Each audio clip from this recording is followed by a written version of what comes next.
नासिर रमज़ान शरीफ़ जो महीनो शुरू थींदे इहो बावड़ो में खाधे पीते समेत आम वापे शयुनि जा अघ चोट चढ़ी विया आहिनि, जंहिं करे पोरित ऐं मज़दूर तबिको सख़्त परेशानीअ जो शिकार थी वियो आहे। तफ़सीला पेश आहे हबीबुर रहमान चाचड़ जी हीअ रिपोर्ट।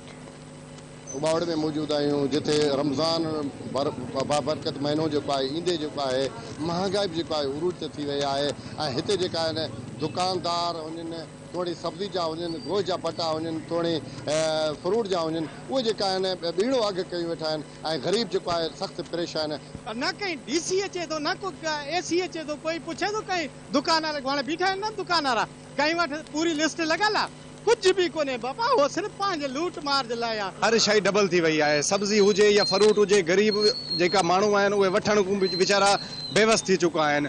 कल जेका लीमा 120-250 रुपए किलो मिलन पे, अज सागा लीमा असांखे 500 रुपए किलो मिलन था।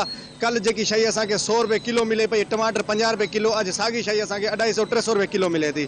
मां असिस्टेंट कमिश्नर उबाड़े के महिरबानी करे अपील कंदुमि त अची करे शहर में नोटिस वठनि। प्याज हुआ रेट 60 रुपये 50 रुपये किलो मिलंदो, हाणे टमाटर जो रेट 150 रुपये 140 रुपये थी वियो आहे। जेका फ्रूट आहिनि, फ्रूट भी इन हिसाब में डबल थिया आहिनि, को ऑफिसर अचण वारो ई कोन्हे। ज़रूरत इन ॻाल्हि जी आहे डीसी घोटकी खे खपे ऐं एसी साहब खे खपे इन शइ जो नोटिस वठी जेको आहे सरकारी अघ ते जेको आहे ग़रीबनि खे जेको आहे रेट मिलियो वञे त जीअं आवाम जो फ़ाइदो थिए। कैमरामैन नसरुल्लाह चाचड़ सां गॾु हबीब रहमान चाचड़, धरती न्यूज़ बावड़ो।